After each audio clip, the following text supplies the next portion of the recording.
Maema, nafasi nzuri, Mpanzu kwenye nafasi sasa ile, Chama! Ni Triple C. Mwamba Lusaka nasikiliza kelele za wana Simba. Ni yeye tena. Hiyo mbaya kwa JKT Tanzania. Wana Lunyasi wanasimama. Yako magoli yanafungwa, wanafurahi. Likifungwa na Chama bila shaka wanafurahi zaidi. Kapla magoli limeokota goli moja likifungwa na Clatous Chota Chama.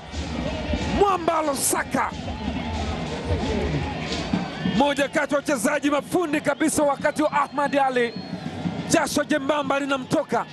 Tayari kikosi chake kimeshafungua. Anayenyosha kidole juu ni Clatous Chota Chama. Triple C Mwamba Lusaka, the brain, Zewa Locomotive Veins. Anaitanguliza Simba katika dimba la Meja Jenerali Isamuhyo. Tazama mpira ulipoanzia. Walikuwa pressed JKT Tanzania. Kibisa wala Mpanzu akacheza pasi kwa mtaalamu, fundi wa boli, pasi tam, sweet pass. Chama kama anapiga kaupeleka kwenye mguu wake wa kushoto, akastrike katika nafasi nzuri. What a score! He scores a beautiful goal.